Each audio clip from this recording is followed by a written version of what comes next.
এয়া কৃষ্ণ উদ্ধৱ সংবাদ। কৃষ্ণ বিদায় লৈছে আৰু উদ্ধৱে শেষ সময়ত কিনো পালে আমি এই খণ্ডটিত পালোঁ। কৃষ্ণক অন্তিম সময়ত উদ্ধৱে 26টা প্ৰশ্ন কৰিলে। এঘণ্টা আগতে আপোনাক সবে পাইছে। সম, দম, দান, শ্ৰম, পণ্ডিত, মূৰ্খ, অৰ্থ, অনৰ্থ, গৃহ, ঈশ্বৰ, অনিশ্বৰ ইত্যাদি খুব গুৰুত্বপূৰ্ণ 21টা 26টা প্ৰশ্ন উদ্ধৱে কৃষ্ণৰ আগত ৰাখিলে। আৰু কৃষ্ণই যৎপৰ নাস্তি উদ্ধৱৰ মনৰ সংশয় ছেদন কৰি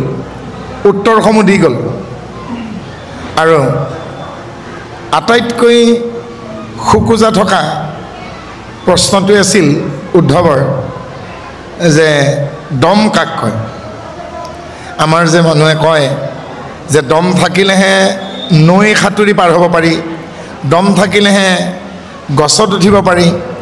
দম থাকিলেহে যুঁজলৈকে যাব পাৰে, মানে সৎ সাহস দমৰ কথা কৈছে। আৰু তেতিয়া কৃষ্ণই উদ্ধৱক কৈছে যে সেয়াই দম, যি ভাৱনা থাকিলে এজন ব্যক্তিয়ে ঈশ্বৰক হৃদয়ত দেখিবলৈকে পাব। সেই কথাকে ইয়াৰ আগৰ অধ্যায়টিত কৃষ্ণই উদ্ধৱক ক'লে, মূৰৰ ৰূপ চিন্তি জানা মনে কৰে শ্ৰম,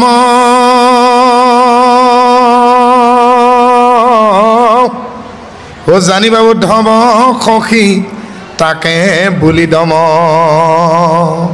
অৰ্থাৎ ইয়াতকৈ আৰু টান কাম নাই যে মোৰ ৰূপটোক চিন্তা কৰি যিয়ে হৃদয়ত মানসিকভাৱে পৰিশ্ৰম কৰিব পাৰে, যে সেইটো ডাঙৰ পৰিশ্ৰম, মানসিক পৰিশ্ৰম বুলি কৈছে। যি পৰিশ্ৰমৰ ফলত আমি অন্তৰাত্মাত হৃদয়ত ঈশ্বৰক দেখিবলৈ পাম অন্তৰ্দৃষ্টিৰে, আৰু তাকেই দম বুলি কৈছে। গতিকে বাহিৰত কেনেকৈ পাম, ভিতৰত কেনেকৈ পাম, আৰু ভিতৰত এনেকৈ পাবলৈকে কৈছে আমাক যে মানসিকভাৱে শ্ৰম কৰি ভিতৰত ঈশ্বৰৰ ৰূপটো চিন্তা কৰিব পাৰিব লাগিব। আৰু বাহিৰত সংগ দেখায়ো ক, অৰ্থাৎ যত জীৱ জংগম কীট পতংগম অগণগত কেৰিকায়া। অৰ্থাৎ বাহিৰত আমি উৰিব পৰা চৰাই চিৰিকটি, গজি থকা গছ গছনি, পানীত থকা মাছ কাছ ঘৰিয়াল, বামত থকা মানুহ, গৰু, হাতী, বাঘ, ভালুক, সাঁতুৰিব পৰা, খোজকাঢ়িব পৰা, জঁপিয়াব পৰা, এনেকৈ এই যি চাৰিমুঠি জীৱ আছে, এই চাৰিমুঠি জীৱ সমস্তখিনি আত্মা। এইবুলি কাক ক'লে? উদ্ধৱক ক'লে। একেবাৰে বালিচাহীৰ পৰা হাতীটোলৈ, দুবৰি বন্দালৰ পৰা বৰগছজোপালৈ আমি আকাৰ আকৃতিত পৃথক হ'ব পাৰোঁ, আত্মাহে। আৰু তাৰ নিমিত্তে কি বুলি ক'লে? ও কুকুৰচিন গালগদৰ বড়ো আত্মা ৰাম, ও জানিয়া কৰিবা কবে কো প্ৰণাম। কুকুৰেই হওক বা শিয়ালেই হওক বা হাতীয়েই হওক বা মাখিয়েই হওক বা বাঘেই হওক, সকলো আত্মাহে মাত্ৰ। অৰ্থাৎ আমাক ইয়াকে ক'লে, কৃষ্ণই উদ্ধৱক কোৱা দি আমাক ক'লে, আমি জাতি নহয়, জ্ঞাতি নহয়, এক আত্মা মাত্ৰ। আৰু আমাৰ মানুহৰ মাজত যি বিভাজন, এই বিভাজনৰ বিপৰীতে কি কৈছে কৃষ্ণই উদ্ধৱক? কোন ব্ৰাহ্মণ, কোন চণ্ডাল, কোনজন সোণাৰী, কোনজন কমাৰ, কোনজন খেতিয়ক, কোনজন চাকৰিয়াল, কোনজন ধনী, কোনজন দুখীয়া, এই দৃষ্টি পৰিহাৰ কৰিবলৈকে কৈছে। যিজনে কোটিপতি দান দিব পাৰে, কোটি কোটি টকা দান দিব পাৰে, সেইজনৰ আত্মাও কৃষ্ণ। যিজন ভিকহু, এসাঁজ খালে এসাঁজলৈ চিন্তা, খুজি মাগি ভাত খায়, তেওঁ আত্মা। যিজন চোৰ, ৰজাৰ প্ৰহৰীয়ে কটুৱালে চুৰি কাৰ্যত ধৰা পৰাৰ বাবে তেওঁক মৰিয়াই মৰিয়াই টানি নিছে, তেওঁৰ আত্মাও কৃষ্ণ। যিজন সাত্বিক ব্ৰাহ্মণ, তেওঁৰ আত্মাও কৃষ্ণ। ইয়াত কোন ব্ৰাহ্মণ, কোন চণ্ডাল, কোনজন চোৰ, কোনজন কোটিপতি দাতা বিভাজন কৰিবলৈকে কৃষ্ণ উদ্ধৱক কোৱা দি আমাক কৈছে। ব্ৰাহ্মণৰ চণ্ডালৰ নিবিচাৰি কুল দাতাটো চুনত যেন দৃষ্টিয়ে কতুল। কোন ব্ৰাহ্মণ, কোন চণ্ডাল, কোন দাতা, কোন চোৰ সেই বিচাৰ নকৰিব। যাৰ কৰ্ম তেওঁ ভুগিব। আপুনি মই বিচাৰক নহয়, আদালতত বিচাৰকে বিচাৰক কৰে, সেয়া বেলেগ কথা। গতিকে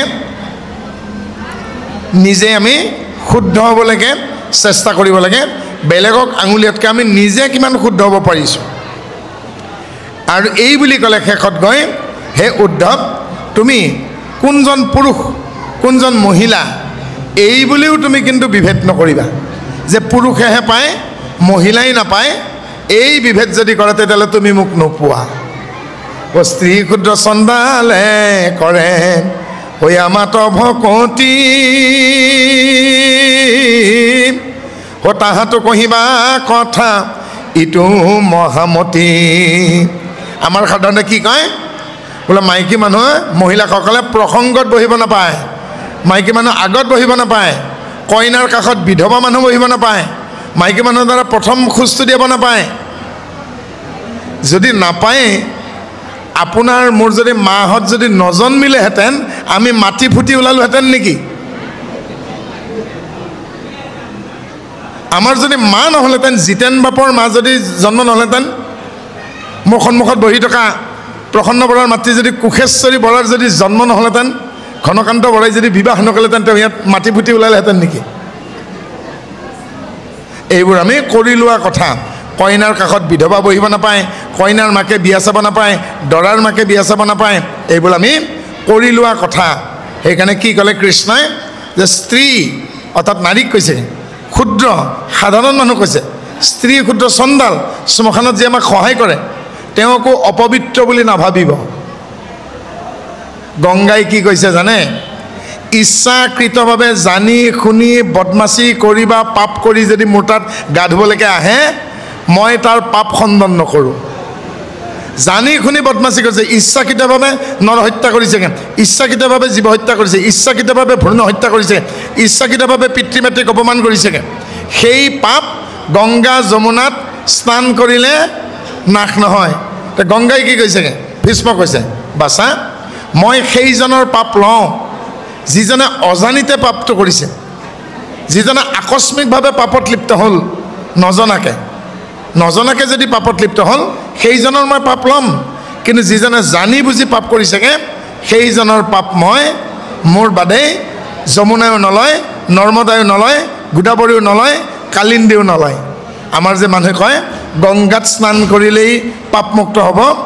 যে হ'ব কেতিয়া? এখনেই নৈ আছে, যিখন নৈ আজি ৰাতিপুৱাৰ পৰা বৈ আছে, সেইখন নৈ হ'ল নামৰ নিজৰা। নামৰ নৈখন যদি চিনি পায়, নাম গংগা যদি চিনি পাব পাৰিছে, আৰু সেই নামৰ গংগাখনত যদি ডুবকি ল'ব পাৰিছে, তেতিয়াহ'লে পৰম পাতকীও যদি হয়, আজি অলপ আগতে কি ক'লে, পশু পক্ষী পালে পৰম পাতকীও যদি হয়, যেনেকৈ মাতৃৰমণকাৰী জয়দেৱো মুক্ত হৈছেগৈ নাম সমুদ্ৰত, নাম গংগাত যেতিয়া স্নান কৰিব পাৰিব, আৰু তাৰ বাদে কিন্তু নহ'ব। আজি এই ভাগৱত কিয় সৃষ্টি হ'বলগীয়া হ'ল, আজি আমি সন্মুখত কিয় পালোঁ, ইয়াৰ মূল কাৰণটোৱে হ'ল নাম। মহাৰাজ পৰীক্ষিতে এদিনাখন তেওঁক পিছফালৰ পৰা জৰাসন্ধৰ মুকুটটো ধুই পখালি পিন্ধাই দিয়া হ'ল। তেওঁ দেখিব নাপালে আচলতে সেইটো যে সোণৰ আছিল। এটি তামৰ পাত্ৰত গাখীৰত ডুবাই থৈ দিছিল মুকুটটো, পিছফালৰ পৰা পিন্ধাই দিয়াৰ কাৰণে তেওঁ গম নাপালে এইটো সোণৰ নেকি, কাৰণ সোণত তেওঁ কলিক স্থান দিছিল। আৰু তেওঁ আকস্মিকতে কলি তেওঁৰ মূৰত উঠিল। মৃগয়া কৰিবলৈকে মন গ'ল, মৃগয়াত গৈ কি হ'ল আপোনালোকে জানে, জীৱ জন্তু বধ নহ'ল, আৰু পানীৰ পিয়াহ লগাত তেওঁ ঈশ্বৰৰ নাম লৈ থকা এজন ব্যক্তিক অপমান কৰিলে, মণিমালা গুচাই দি তেওঁৰ ডিঙিত মৰাখাপ উমলালে, আৰু তাৰ পৰিপ্ৰেক্ষিতত সেই ব্যক্তিজনৰ পুত্ৰই তেওঁক অভিশাপ দিলে 7 দিন 7 ৰাতিৰ ভিতৰত মৃত্যু হ'ব লাগে। আৰু মহাৰাজ যেতিয়া ঘূৰি আহিল, শৌনকৰ মুখেৰে অভিশাপ গম পালে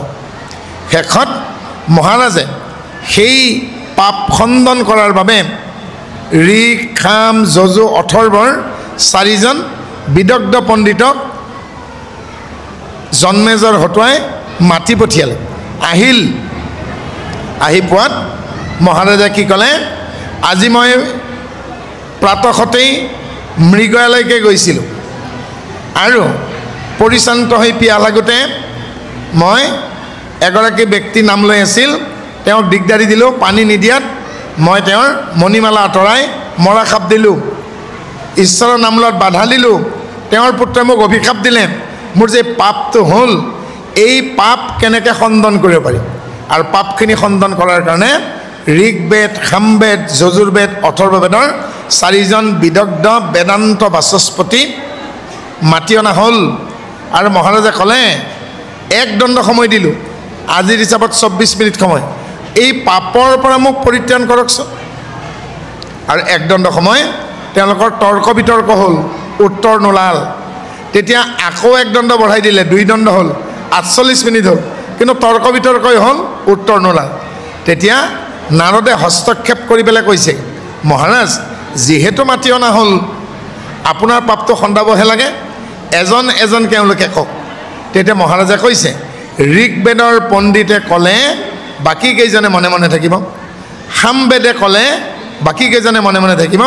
অৰ্থাৎ 4জনৰ কোনোবা যিজনে এজনে ক'ব বাকী 3জনে মনে মনে থাকিব তেতিয়া ঋকবেদৰ পণ্ডিতক মহাৰাজ পৰীক্ষিতে ক'লে আজি মৃগয়ালৈকে গৈ ঈশ্বৰৰ নাম লৈ থকা এজন সাত্বিক ব্যক্তিক মই অপৰাধ কৰিলোঁ আৰু যি অপৰাধ হ'ল সেই অপৰাধ ভঞ্জনৰ কাৰণে খণ্ডনৰ কাৰণে মই কি কৰিম কওক তেতিয়া ঋকবেদৰ পণ্ডিতে ক'লে মহাৰাজ আপুনি যজ্ঞ কৰক তেতিয়া পৰীক্ষিতে ক'লে বাৰু মই ইয়াতে যজ্ঞ কৰিম এভাগ যজ্ঞ কৰাৰ আগত যজ্ঞ কৰিবলগীয়া ঠাইখিনিত কি কৰিব লাগে মোক কওক তেতিয়া সেই ঋকবেদৰ পণ্ডিতজনাই ক'লে মহাৰাজ এইখিনি ঠাইতেই যদি আপুনি যজ্ঞ পাতে তেতিয়াহ'লে 12 বছৰ হাল বাব লাগিব বোলে আৰু কিবা কাম আছে নেকি আৰু ধান মাহ সৰিয়হ তিল জবধান 5 বিধ বস্তু খেতি কৰিব লাগিব তেতিয়া পৰীক্ষিতে কৈছেগৈ 7 দিনৰ এবেলা গ'ল 6 দিন 6 ৰাতি আৰু এবেলা হাতত আছে 12 বছৰ যদি মই ইয়াত হাল বাই থাকোঁ মৰিম কেতিয়া 12 বছৰ যদি হাল বাই থাকিব লাগে মৰিম কেতিয়া 7 দিনহে অভিশাপ 6 দিন 6 ৰাতি আৰু এবেলা আছে তাৰমানে ইমানমান সময়খিনি আৰু এবেলাহে বাকী থাকিল ফাটিবেলাটো তেতিয়া দ্বিতীয় পণ্ডিতে ক'লে আপুনি কওক তেতিয়া দ্বিতীয় পণ্ডিতে কৈছে মহাৰাজ আপুনি দান কৰক তেতিয়া পৰীক্ষিতে কৈছে মোৰ শাসনকালত মই বহু ধৰণৰ দান কৰিছোঁ 16 বিধ দান আছে সোণ দান লোণ দান ৰক্তদান অন্নদান ভূমিদান বস্ত্ৰদান অভয় এনেদৰে বিভিন্ন দান আছে আৰু তেতিয়া মহাৰাজে ক'লে মোৰ শাসনকালত সোণ দান ৰূপদান বস্ত্ৰদান অন্নদান ভূমিদান এনেধৰণে মই বহু দান দিছোঁ এবিধ দান বাকী আছে লাগিলে মই সেইবিধ দানো দিম মই পাপৰ পৰা মুক্ত হ'ব পাৰিমনে বোলে কোনবিধ দান বোলে লাগিলে মই দেহাটোকো অৰ্পণ কৰিম দধিচি মুনিৰ দৰে তেতিয়া দ্বিতীয় ব্ৰাহ্মণে কৈছে আপুনি যিহেতু মহাপাপত পাপী হৈছে গতিকে পাপ কাৰ্যত লিপ্ত হোৱাজনৰ দেহাদান নোলোৱা নহয় দধিচি মুনিৰ লগত আপোনাৰ তুলনা নহয় আৰু তেতিয়া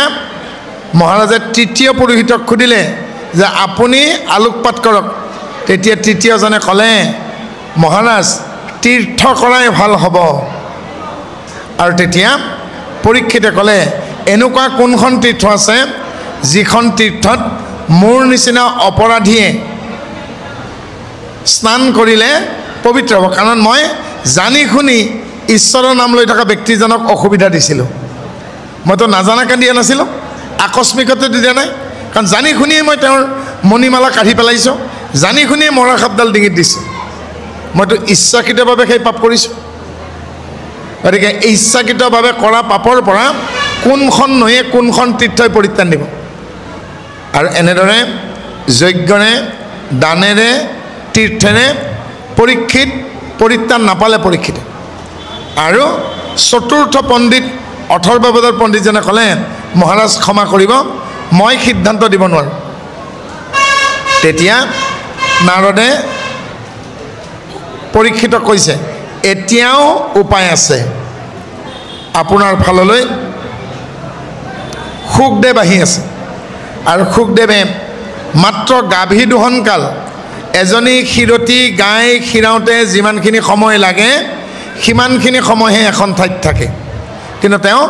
বস্ত্ৰ নিপিন্ধে, কোনো গৃহস্থত খাদ্য নাখায়, আনকি পানীও গ্ৰহণ নকৰে। আৰু তেওঁক আপুনি জনাব যে আপুনি কৰা পাপৰ পৰা কেনেকৈ পৰিত্ৰাণ পাব। আৰু যেতিয়া শুকদেৱ আহিল যথাবিহিতভাৱে তেওঁক আদৰণি জনাই তেওঁক স্থলাভিষিক্ত কৰি গুৰু বুলি মানি লৈ তেতিয়া তেওঁক বিনয়েৰে সুধিছে, হে গুৰুজন, আপোনাক আপোনাৰ পিতৃয়ে কি ধৰ্ম দিলে? হে গুৰুজন, আপোনাক আপোনাৰ পিতৃয়ে কাৰ লগত পৰিচয় কৰাই দিলে? হে গুৰুজন, যিজন ব্যক্তিৰ মৃত্যু সমাগত তেওঁ কাক ভজিব, তেওঁ কাক জপিব, তেওঁ কাক শৰণ ল'ব, তেওঁ কাক ৰমণ কৰিব, তেওঁ কাক স্মৰণ কৰিব। আৰু এনেদৰে পৰীক্ষিতে কৌশল কৰি তেওঁৰ মনৰ সন্দেহখিনি ভঞ্জন কৰাৰ কাৰণে শুকদেৱৰ সন্মুখত প্ৰশ্ন ৰাখিলে। আৰু শুকদেৱে পৰীক্ষিতৰ মনৰ সংশয় ছেদন কৰিবলৈকে যাওঁতে জীৱ, ঈশ্বৰ, মায়া, তৰণ, জ্ঞান, বিজ্ঞান, তদং, ৰহস্য, জাতি, দ্ৰব্য, গুণ, ক্ৰিয়া, এই 12টা কথাই 12টা স্কন্ধৰ মূল উপপাদ্য। আকৌ কৈছোঁ, জীৱ, ঈশ্বৰ, মায়া, তৰণ, জ্ঞান, বিজ্ঞান, তদং, ৰহস্য, জাতি, দ্ৰব্য, গুণ, ক্ৰিয়া, এই 12টা কথাই ভাগৱতৰ 12টা স্কন্ধৰ মূল কথা। আৰু শুকদেৱে বিভিন্ন কাহিনী, বিভিন্ন লীলা, বিভিন্ন ৰহস্য, কৃষ্ণৰ গোটেই জীৱনী, এই সমস্তৰ জৰিয়তে কৌশলেৰে পৰীক্ষিতৰ মনৰ সংশয় ছেদন কৰিলে, ভয় নিৰাকৰণ কৰিলে আৰু অভয় চৰণলৈকে পৰীক্ষিতক লৈ আহিলে। সেই অভয় অৱস্থালৈকে আনিবলৈকে যাওঁতে ৰামৰ কথা ক'বলগীয়া হৈছে, কৃষ্ণৰ কথা ক'বলগীয়া হৈছে, পুৰঞ্জনৰ আখ্যান ক'বলগীয়া হৈছে, গোপীসকলৰ আখ্যান ক'বলগীয়া হৈছে দশমত। আনকি গোপীসকলে যেতিয়া বস্ত্ৰহীন হৈ কালিন্দী নদীত তেওঁলোকে স্নান কৰি আছিল আৰু তেওঁলোকক শিকাবৰ কাৰণে কি ক'লেগে, প্ৰাচীন বৰ্ষী ৰজাক তেওঁ কৰা হত্যাকাণ্ডৰ প্ৰায়চিত্ত কৰিবলৈকে পুৰঞ্জনৰ আখ্যান কৰিছেগৈ। সেই কাহিনী ক'ব লগা হ'ল। নিমি নৱসিদ্ধ সম্বাদৰ কাহিনী ক'ব লগা হৈছেগৈ, যে নিমি ৰজাই নৱসিদ্ধক কেনেকৈ প্ৰশ্ন সুধিছিল, কি কৰিছিল। আৰু এনেকৈ শুকদেৱে পৰীক্ষিতৰ আগত এই দ্বাদশ স্কন্ধ ভাগৱত 6 দিন 6 ৰাতিত শেষ কৰিলে। কাৰণ প্ৰথম দিনাৰ কাল সন্ধিয়া আহি পাইছে, গতিকে পৰীক্ষিতে কিমান দিন সময় পালে? 6 দিন 6 ৰাতি। 6 দিনত 6টা স্কন্ধ, 6 ৰাতিত 6টা স্কন্ধ। এই দ্বাদশ স্কন্ধ পৰীক্ষিতে শুনি শ্ৰৱণত শ্ৰেষ্ঠ হ'ল। গতিকে আপোনাক হ'ব পৰীক্ষিত সদৃশ। এই বুলি কৈছেগৈ গীতাত, এই বুলি কোৱা হৈছে যে সকলো উপনিষদৰ সাৰখিনি যেন এজনী ক্ষীৰতী গাই, কৃষ্ণ যেন খীৰাওঁতা গোৱালজন, অৰ্জুন পোৱালি আৰু দমৰা বা দামুৰী, অৰ্থাৎ গাইজনীৰ পোৱালিটোৱে যেতিয়ালৈকে মাকৰ উহাৰত খুন্দা মাৰি নিদিয়ে তেতিয়ালৈকে গাইজনীয়ে গাখীৰ নমাই নিদিয়ে। অলপমান পোৱালিটোক খাব দিয়াৰ পাছত গোৱালে গাখীৰ দোহন কৰে। সেইকাৰণে গীতাত কৈছে সমস্ত উপনিষদৰ সাৰ এজনী ক্ষীৰতী গাই, অৰ্জুন হ'ল পোৱালি। অৰ্জুনে যদি নুসুধিলেহেঁতেন তে ইমান ধুনীয়া কথাখিনি গীতাত কৃষ্ণই নকলেহেঁতেন। গতিকে পোৱালিটোৱে মাকৰ উহাৰত খুন্দা মাৰি নিদিলে যেনেকৈ গাখীৰ নমাই নিদিয়ে গাইজনীয়ে, ঠিক তেনেদৰে অৰ্জুনক পোৱালিৰ লগত তুলনা কৰা হৈছে। কৃষ্ণ খীৰাওঁতা আৰু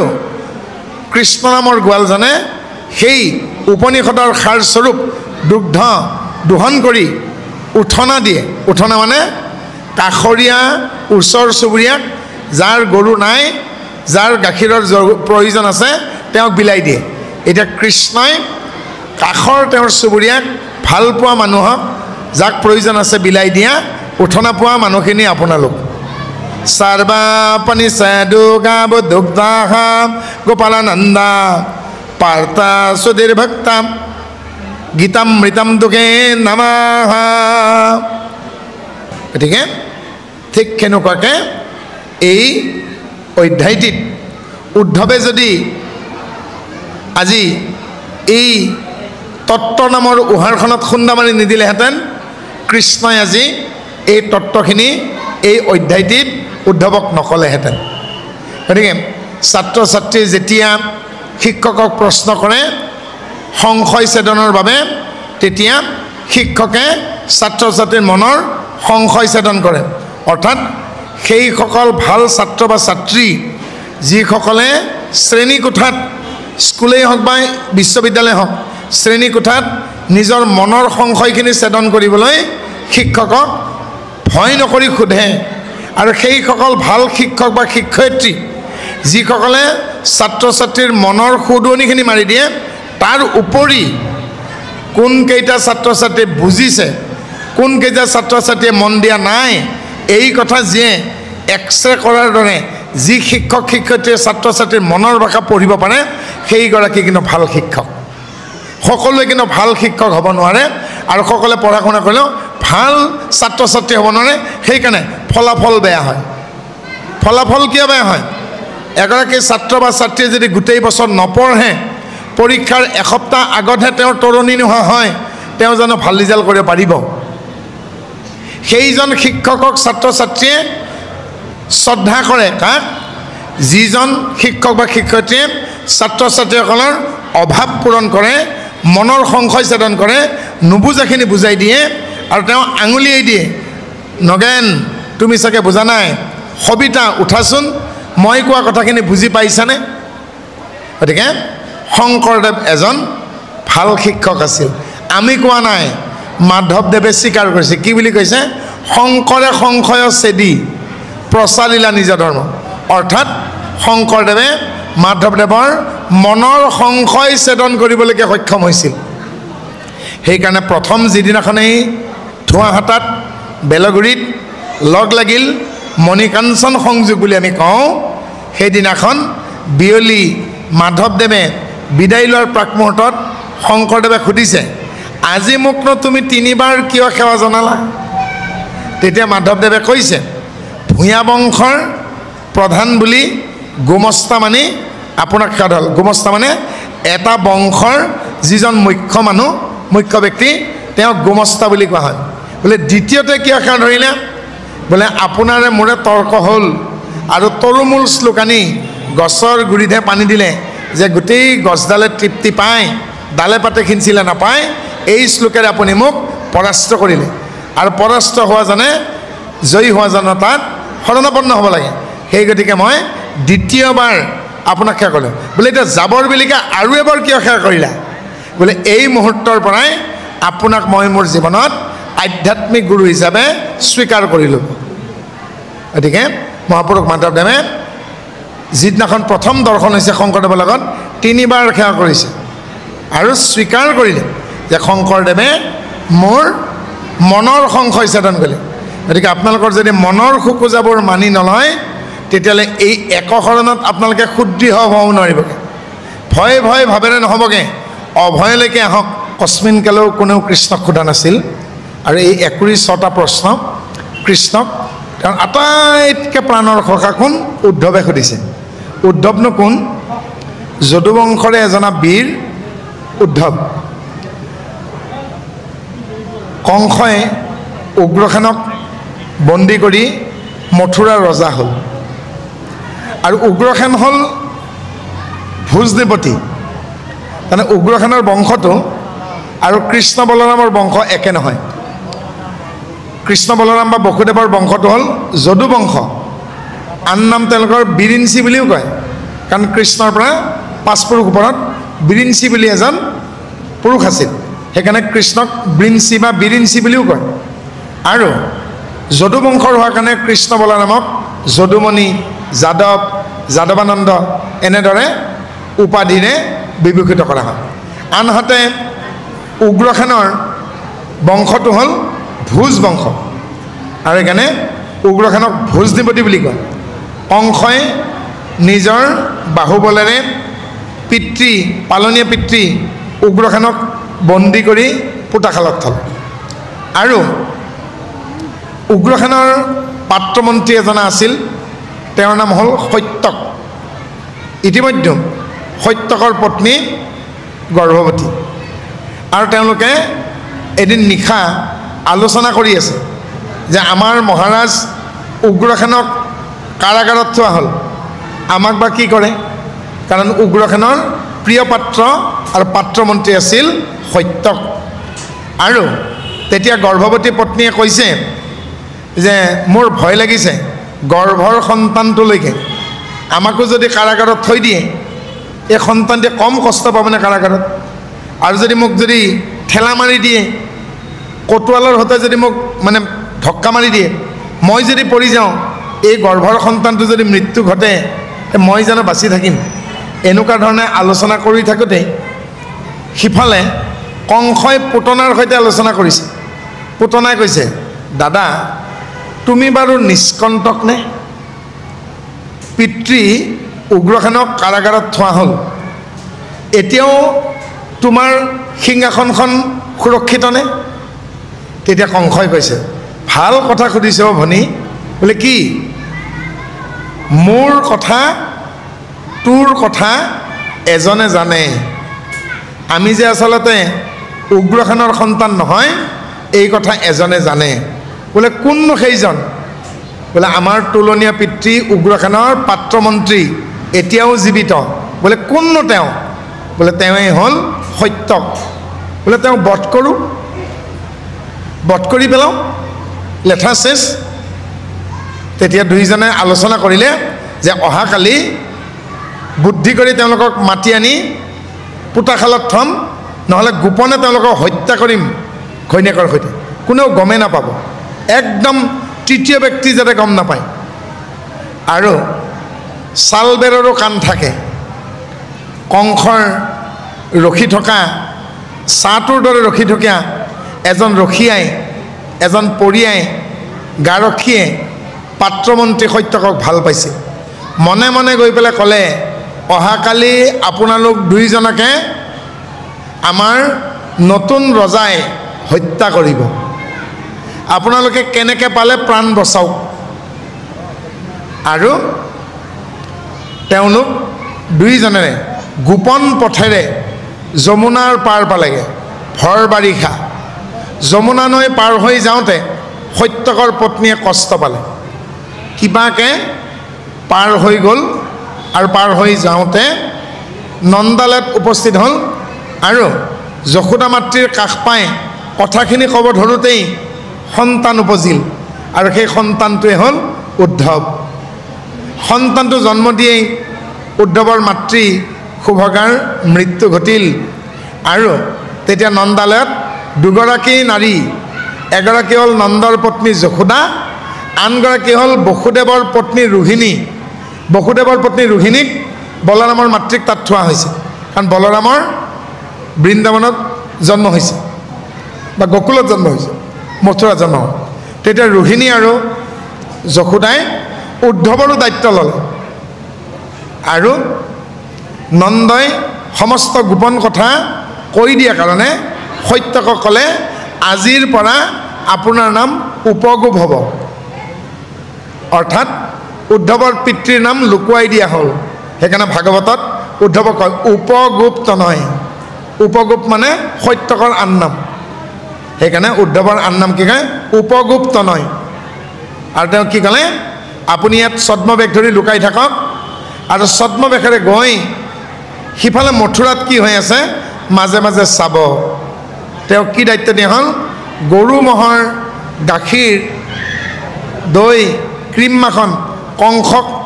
কৰ হিচাপে দিব লাগে, কাৰণ নন্দ হ'ল ভোজনিপতিৰ তলতীয়া ৰজা। আৰু এনেদৰে লাহে লাহে উদ্ধৱ নন্দৰ গৃহত যশোদা আৰু ৰোহিণীৰ তত্ত্বাৱধানত কৃষ্ণ বলৰামৰ লগতে ডাঙৰ হ'ল আৰু এদিন নন্দ ৰজাই কৃষ্ণ আৰু উদ্ধৱৰ মাজত সখিত্ব পতাই দিলে এদিন নন্দই সান্দীপনী মুনি বা সন্দীপন বুলি যাক কয় সান্দীপনী মুনিৰ গৃহত কৃষ্ণ বলৰামক লৈ গ'ল শিক্ষাৰ বাবে আৰু স্বৰ্গৰ দেৱগুৰু বৃহস্পতি মৰ্ত্যলৈকে নামি আহিল আৰু বৃহস্পতিয়ে নন্দালয়তেই কিছুদিন থাকি উদ্ধৱক দীক্ষা দিলে অৰ্থাৎ কৃষ্ণ আৰু বলৰামৰ শিক্ষাগুৰু হ'ল সন্দীপনী মুনি উদ্ধৱৰ শিক্ষাগুৰু হ'ল দেৱগুৰু বৃহস্পতি উদ্ধৱ দেৱগুৰু বৃহস্পতিৰ সন্তান আৰু উদ্ধৱ সদায় কৃষ্ণৰ লগত থাকে কিন্তু 12জন গৰখীয়াৰ বাহিৰত কৃষ্ণৰ লগত 12জন গৰখীয়া থাকে কক বক্থৱ দাম সুদাম ষ্টুককৃষ্ণ বেল সুবেল এই দশমতে পাব 12জন গৰখীয়াৰ ঊৰ্ধত হ'ল কোন উদ্ধৱ উদ্ধৱক সেই বাকী 12জনৰ ভিতৰত কিন্তু নৰখে 12 গোপালৰ মাজত উদ্ধৱ নপৰে কি বুলি ক'লে অলপ পিছত ক'ব কৃষ্ণই ব্ৰহ্মা হৰি হলায়ুধ লক্ষ্মী মোৰ প্ৰিয় জায়া তাতোকে অধিক ইটো মোৰ প্ৰিয় কায়া হেৰা উদ্ধৱ ব্ৰহ্মা মোৰ প্ৰিয় সৃষ্টিকৰ্তা হৰি স্বয়ং ভগৱন্ত হলায়ুধ তাৰমানে হাল নাঙলজিৰ মানে বলৰামৰ প্ৰিয় লক্ষ্মী মোৰ পত্নী তাতোকে মোৰ প্ৰিয় এই চতুৰ্ভুজ ৰূপটো যিটো ৰূপত ভকতে মোক ভাবে কিন্তু তাতকে অধিক তুমি অৰ্থাৎ যিটো ৰূপত ভকতে মোক ভাবে তাতকেও প্ৰিয় তুমি বান্ধৱ তুমি সময় আৰু কোনো নাই ইমান ওপৰত থৈছে উদ্ধৱ আৰু সেই উদ্ধৱে আজি জীৱনৰ বিয়লি বেলা কৃষ্ণই যেতিয়া সিদ্ধান্ত ল'লে মই নৰলীলা সম্বৰণ কৰিলোঁ তোমাৰ যদি কিবা শংকা আছে সন্দেহ আছে মোক সুধিব পাৰা আৰু এতিয়া সেই উদ্ধৱে কৃষ্ণৰ সখা উদ্ধৱে প্ৰশ্ন কৰিছে কৰি কৰজোৰ পুনৰূপী পুচিলন্ত নমো নমো কৃষ্ণ কহিউক কৃপাময় তুমি বিনে কোনে মোৰ চেদিবে সংশয় যে তোমাৰ বাদে আৰু মোৰ সংশয় চেদুতা কোনো নাই কি সুধিছেগে সম দম দান সত্য শৌচ কাম মহালাভ যজ্ঞ সহ্যবীৰ্য গুণে সমন্বিত মূৰ্খ পণ্ডিত দীনবন্ধু দুখী শূৰবীৰ মহাদন পন্থ বিপন্ধ সুখ দুখ স্বৰ্গ নৰক ভগৱন্ত গৃহ ঈশ্বৰ অনিশ্বৰ সুন্দৰ 26টা প্ৰশ্ন কৰিছে আৰু সেই 26টা প্ৰশ্ন কৰি পেলাই কৈছেগৈ শেষত যে আপুনি সৰ্বজ্ঞ জগতৰে অন্তৰ্যামী তোমাতো পুচিবে যিবা নজানো হবে আপুনিতো অন্তৰ্যামী কাক কয় বাৰু যিয়ে অন্তৰৰ ভাষা বুজি পায় ধৰি লওকচোন আজি যদি প্ৰসাদ দি থকা সময়তে কলাবোমা মানুহ এজন আহিছে আহি পেলাই সেৱা কৰিছে তাতে তেওঁ কথা ক'ব নোৱাৰে আৰু শুনা নাপায় মুখবধিৰ বুলি কয় এতিয়া বিৰবিৰকে কিবা উৰ্দুটা লৰাইছে এতিয়া মই যদি কাষতে থকা ভকতসকলক কওঁ এই যে অলপ আগতে মুখবধিৰজন আহিছিল তেওঁ কি কৈছে বাৰু তেওঁ কি কৈছে কোনোবাই গম পাবনে কোনো বুজি নাপায় যিজন মানুহে শুনা নাপায় যিজন মানুহে কথা ক'ব নোৱাৰে তেওঁৰ মুখৰ ভাষা আমি বুজি পাম নেকি নাপাওঁ কিন্তু যিজন মানুহে শুনা নাপায় যিজন মানুহে মুখেৰে কথা ক'ব নোৱাৰে তেওঁ কি ক'ব বিচাৰিছে যিজনে বুজি পায় তেওঁই ভগৱন্ত সেইকাৰণে ভগৱন্তৰ আন নাম অন্তৰ্যামী তাৰমানে যিয়ে অন্তৰৰ কথা বুজি পায় মোৰ এটা কথা ভাল লাগে দেই মাজে মাজে এনেকৈ অনুষ্ঠানত যাবলৈকে যাওঁতেগে ভকতৰ গৃহবিলাকত আমি প্ৰৱেশ কৰিবলগীয়া হয় আৰু আমি প্ৰৱেশ কৰাৰ লগে লগে মোৰ সন্মুখত ভাইটি বহি আছে তেওঁ মন কৰে নে নকৰে নাজানো মই মন কৰোঁ কি মন কৰোঁ আমাক দেখাৰ লগে লগে আইগৰাকীয়ে বাপগৰাকীক আৰু বাপগৰাকীয়ে আইগৰাকীক ইংগিত দিয়ে তাৰমানে ইংগিতত বুজি পালে আৰু আইগৰাকীয়ে ইংগিত দিলেগৈ হয় দৰ্জাখন খুলি দিয়া যদি ৰাতি গৈ পাওঁ তেওঁলোকে কৰেগৈ যে এওঁলোকে ৰাতি থকাকৈ আহিছে মানে মাত দিয়াকৈ আহিছে নে ৰাতি থকাকৈ আহিছে আমাক দেখিয়ে বুজি পায় তেওঁলোকো অলপ অলপ অন্তৰ্যামী নহয়নে গতিকে আমাক দেখিয়েই যেতিয়া বহক দেই এই বুলি ভালেখিনি সময় আইগৰাকী নাই মই ভাবিলোঁ পাকঘৰত ব্যস্ত হ'ল নে চাহকাপ বনাওঁতে ইমান দেৰি হ'লে নহয়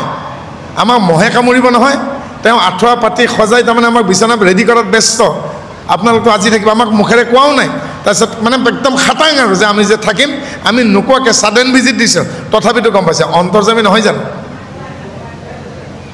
গতিকে তেওঁলোকে তাৰমানে আলহীৰ লতি লক্ষণ দেখিয়ে বুজি পায় এয়া চাহ খাই যোৱা আলহী বিয়াত মতা আলহী নে মাত দিয়া আলহী নে থকাকৈ আলহী নে আহিছে আৰু একেবাৰে নাযায় আৰু গতিকে লাহে লাহে আমাৰ মানুহবিলাকে কেলে নিজৰ অভিজ্ঞতাৰ ফলত অকণ অকণ অন্তৰ্যামী হৈ যায় যেনেকৈ নিজৰ ছোৱালীজনীৰ মুখখন দেখিলেই বাপেকে কিবা জানক নাজানক সেই বয়সত সেই সময়ত গাভৰু ছোৱালীজনীক কি লাগে কাপোৰেই লাগে নে কিবা বেলেগ অসুবিধা হৈছে পেটৰ কামোৰটোকত কিন্তু মাকে বুজি পায় সেইকাৰণে কি বুলি কয় মাকেহে জানে যে মাকৰ সমান হ'ব কোন নৈৰ সমান পাব কোন গতিকে সেইবিলাক মাকক মই ধন্যবাদ দিওঁ সঁচাকলে কৃতজ্ঞতাৰ পাত্ৰ যিসকল মাতৃয়ে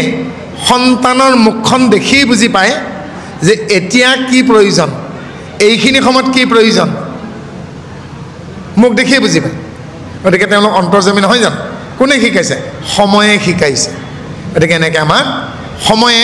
শিকাই যায় সেইকাৰণে মই সকলোকে অনুৰোধ কৰোঁ আপোনালোকৰ জীৱনত পাৰ হৈ যোৱা যিখিনি সময় সেই সময়খিনিত যদি আপোনালোকে বুন্দা টেকেচাও খাইছে হাঁহ হুমুনিয়া হৈ আহিছে কষ্ট পাইছে তাৰ পৰা যিখিনি অভিজ্ঞতা হ'ব সেই অভিজ্ঞতাখিনিক লগ লগালে ইউনিভাৰ্চিটিৰ ডিগ্ৰীতকৈ বেছি হ'ব আপোনালোকৰ যিখিনি সময় পাৰ হৈ গ'ল 60 বছৰীয়া জীৱনটোত 70 বছৰীয়া জীৱনটোত 50 বছৰীয়া জীৱনটোত আপোনালোকে কেতিয়াবা পাইছে কেতিয়াবা পোৱা নাই কেতিয়াবা ভাবি আছে কিন্তু এই যিখিনি পোৱা নোপোৱাৰ তহবিলখন যদি লগ লগালে এইখিনি অভিজ্ঞতাৰ টোপোলা হ'ব আৰু এই অভিজ্ঞতাৰ টোপোলাটো ইউনিভাৰ্চিটি দিয়া PhD ডিগ্ৰীতকৈ বেছি হ'ব সেইকাৰণে মই ভয় লাগে নামৰ আগফালে আৰু পিছফালে কিবা কিবি মই লিখিবলৈকে টান পাওঁ ৰাইজে দি থৈছে কিন্তু মই ব্যৱহাৰ নকৰোঁ কাৰণ এটা কথাই জানো জীয়াই থকা মানুহৰ নামত 3টা শব্দ থাকে জীয়াই আছোঁ কাৰণে শ্ৰী বা শ্ৰীমতী মা দেউতা বা জ্যোতিষীয়ে দিয়া নামটো আৰু জাতিগত উপাধি এই 3টা শব্দ লাগিলে মানুহৰ নাম হয় আৰু জাতি মাত্ৰ 3টাহে তাতকৈ বেছি নাই পুৰুষ নাৰী আৰু কিন্নৰ ইয়াতকৈ আৰু বেছি জাতি নাই বাকীবোৰ আমি কৰি লৈছোঁ ST SC OBC ST hills ST plain MOBC এইবিলাক আমি কৰি লৈছোঁ আৰু যিয়ে জাত আৰু জাতি সোধে তেওঁ একশৰণত আহিবই পৰা নাই ৰাষ্ট্ৰপতি ৰামনাথ কোবিন্দক জগন্নাথ মন্দিৰত সোমাওঁতে পাণ্ডাই সুধিলে আপোনাৰ জাতি কি আৰু তেওঁ নিজৰ জাতি ক'ব নোৱাৰাৰ কাৰণে তেওঁ খালি কৈ দিলে মই OBC তেওঁক আসনত সেৱা কৰিবই নিদিলে জগন্নাথ এটা হিন্দু মন্দিৰ ৰামনাথ কোবিন্দ এজন হিন্দু মানুহ ভাৰতৰ প্ৰাক্তন ৰাষ্ট্ৰপতি আৰু পাণ্ডাই তেওঁক জাতিৰ কথা সুধি দিলে তেওঁ কৈছে কি মই OBC তেতিয়া তেওঁ কৈছে কি OBC হ'লে কি ঈশ্বৰক সেৱা কৰিব নাপায় নেকি অৰ্থাৎ এই কাৰণে হ'লে এই কাণ্ডটো হ'ল কাৰণ ভূতপূৰ্ব ৰাষ্ট্ৰপতিক জাতিৰ প্ৰশ্ন কৰা পাণ্ডাজন একশৰণৰ নাছিল সেইখন ভাগৱতক আমি আশ্ৰয় কৰিছোঁ আজি য'ত আজি কৃষ্ণ উদ্ধৱে সুধিছেগৈ এইখন ভাগৱতত কিন্তু নাৰীয়ে অমুক কৰিব নাপায় বুলি নাই এইখন ভাগৱতত কিন্তু হিন্দু শব্দটো নাই ভাগৱতত বাদেই দিয়ক ঋগবেদ সামবেদ যজুৰ্বেদ অথৰ্ববেদ এই 4খন বেদত 21,000 শ্লোক আছে 21,000 শ্লোকত কিন্তু এবাৰো হিন্দু শব্দটো নাই আমি সনাতন বৈদিক ধৰ্মৰ মানুহ শংকৰদেৱে হিন্দু ধৰ্ম ওলোৱা নাই কিন্তু শংকৰদেৱে বৈষ্ণৱ ধৰ্ম ওলোৱা নাই কিন্তু শংকৰদেৱে একশৰণ হৰিনাম ধৰ্ম প্ৰৱৰ্তন কৰিলে অহা 2 অক্টোবৰ তাৰিখে 577 সংখ্যক মহাপুৰুষ শংকৰদেৱৰ আবিৰ্ভাৱ মহোৎসৱ আহি আছে আমালৈকে নিমন্ত্ৰণ আহি আছে 50-60টা আহিলে কিন্তু দুখ লাগে মোৰ তাতেই যেতিয়া গুৰু জয়ন্তীত যাওঁ কোনেও খুব কম সংখ্যক ভকতেহে কয় যে শংকৰদেৱে মহাপুৰুষ শ্ৰীমন্ত শংকৰদেৱে একশৰণ হৰিনাম ধৰ্ম প্ৰচাৰ কৰিছিল বেছিভাগে কিন্তু বৈষ্ণৱ ধৰ্মই কৰি থাকে এই বৈষ্ণৱ ধৰ্মৰ বহু ভাগ আছে। এই বৈষ্ণৱ ধৰ্ম খ্ৰীষ্ট দশম শতিকাত আলোৱাৰসকলে আৰম্ভ কৰিছিল। দ্ৰাবিড় প্ৰদেশত উৎপন্না দ্ৰাবিড় প্ৰদেশত আৰম্ভণি হয়, কৰ্ণাটক প্ৰদেশত ই ডাঙৰ দীঘল হয়, শেষত যেতিয়া উত্তৰ প্ৰদেশ পালে তেতিয়া তেওঁ সম্পূৰ্ণ ডেকা হ'ল এই বৈষ্ণৱ ধৰ্ম। গতিকে শংকৰদেৱৰ 1449 খ্ৰীষ্টাব্দত আবিৰ্ভাৱ আৰু দশম শতিকাতে বৈষ্ণৱ ধৰ্ম আৰম্ভ হৈছে। গতিকে আমি এই একশৰণ হৰিনাম ধৰ্মত অমুক জাতিয়ে পায়, অমুক জাতিয়ে নাপায় নাই। ইয়াত ধৰ্ম সুধি পেলাই কাৰোবাক হত্যা কৰিব লাগে নাই। ইয়াত হত্যা হিংসাৰ কথা নাই, কপটেই নাই। পৰীক্ষিতে শুকক সুধিছে, আপোনাক আপোনাৰ পিতৃ কি ধৰ্ম দিলে? ভৌ গুৰুদেৱাহ তব পিতৃ নে দ্বাৰা ক ধৰ্ম প্ৰদায়তে। ইয়াত যে হিংসা নাই, কপট নাই, শুকদেৱে কেনেকৈ কৈছে ছাৰ? ধৰ্মা প্ৰৌজিতা কৈতা ভৌত্ৰাম পাৰামা নিৰ্মাৎস্বৰণম সতম বেদৌ বাস্তৱ মাত্ৰ বসু শিৱনম পাপত্ৰয় উন্মীলনম। ধৰ্মা প্ৰৌজিতা কৈতা ভৌত্ৰা পাৰামা নিৰ্মাৎস্বৰণম সতম বেদৌ বাস্তৱ মাত্ৰ বসু শিৱনম পাপত্ৰয় উন্মীলনম। হে ৰাজন, কৃষ্ণ দ্বৈপায়ন বাদৰায়ণ বেদব্যাস মোৰ পিতৃ, পৰাশৰ পুত্ৰ বেদব্যাসে মোক হিংসা আৰু কপট বিবৰ্জিত একশৰণ হৰিনাম ধৰ্ম দিলে। ধৰ্মা প্ৰৌজিত কৈতা বৌত্ৰা, সেই ধৰ্ম দিলে যি ধৰ্মত কপট আৰু হিংসা নাই। ধৰ্মা প্ৰৌজিত কৈতা বৌত্ৰা পাৰামা নিৰ্মাত স্বৰণম সতম। অলপ কঠিন ভাষাত কৈছে। সেই ধৰ্ম দিলে মোক মোৰ পিতৃয়ে। কৃষ্ণ দ্বৈপায়ন বাদৰায়ণ বেদব্যাস, ব্যাসৰ সম্পূৰ্ণ নাম, পৰাশৰ নন্দন মোৰ পিতৃয়ে সেই ধৰ্ম দিলে যি ধৰ্মত হিংসা কপট নাই। যি ধৰ্মত আশ্ৰয় ল'লে আদি ভৌতিক, আদি দৈবিক, আধ্যাত্মিক তিনি তাপৰ পৰা পৰিত্ৰাণ পাব পাৰি, প্ৰাৰব্ধ, আৰব্ধ, অনাৰব্ধ তিনি প্ৰকাৰ সংস্কাৰৰ পৰা মুক্ত হ'ব পাৰি, তাপত্ৰয়ো উন্মীলনম, এই তিনিবিধ তাপৰ পৰা পৰিত্ৰাণ পোৱাৰ একমাত্ৰ উপায় একশৰণ হৰিনাম ধৰ্ম। স্পষ্ট উল্লেখ আছে। ইয়াত হিংসা নাই। কিয় নাই? পৰীক্ষিতে শুকক সুধিছে আৰু শুকক তেওঁৰ পিতৃ ব্যাসে কি শিকাইছে? আথাহা হিংসা বিতৰ্কায়াহা, হিংসাক লৈ বিতৰ্ক কৰা উচিত নহয়। ক্ৰীতা কাৰিতা অনুমোদিতাহ লোভা মোহাপোহাক্ৰমঃ মৃদু মধ্য অধিমাত্ৰাহ বিজ্ঞান অনন্ত ফলানি ইতি প্ৰতিপক্ষ ভাৱনম। মহৰ্ষি পতঞ্জলিৰ ভাষাৰে ব্যাসদেৱে পুত্ৰ শুকদেৱক কৈছে, বাছা, হিংসা সদায় নিন্দনীয়, হিংসাক লৈ বিতৰ্ক নকৰিবা। যে হিংসা কৰে, যে হিংসা কৰোৱাই, যে হিংসা কাৰ্যক সমৰ্থন কৰে, কৃত কাৰিতা অনুমোদিতা, তেওঁলোকে লোভমোহৰ বশৱৰ্তী হয়, হিংসা কাৰ্যত ব্ৰতী হয় আৰু ফলস্বৰূপে কি হয়? জীৱনৰ বাটত তেওঁলোকে বিষ গছৰ পুলি এজোপা ৰুই লয় আৰু সেই পুলিটো এদিন ফলে ফুলে জাতিষ্কাৰ হ'ব আৰু তেওঁলোকে নাতিপুতিলৈকে ভক্ষণ কৰিব। কেনেকৈ? কোনোবাই কম পৰিমাণে, কোনোবাই মজলীয়া ধৰণে, কোনোবাই অতিপাত বিগ, মৃদু মধ্য অতিমাত্ৰাহা ইতি প্ৰতিপক্ষ ভাৱনাম, এই বুলি প্ৰতিপক্ষই কয়। গতিকে আমি সদা সৰ্বদা হিংসাৰ পৰা আঁতৰি থাকিব লাগে। আমাৰ একশৰণ হৰিনাম ধৰ্মৰ লক্ষ্য শংকৰদেৱ, মাধৱদেৱ এই দুজনা মহাপুৰুষৰ লক্ষ্য আছিল এখন শাকাহাৰী সমাজ প্ৰতিষ্ঠা কৰা,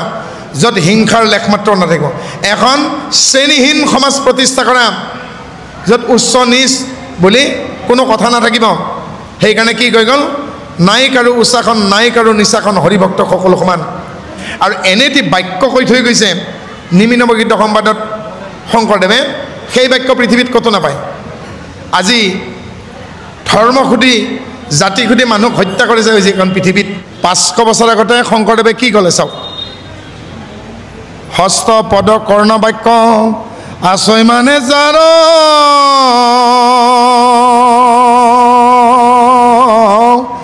অ হৰি ভকতিত জানিবা সমস্তৰে অধিকাৰ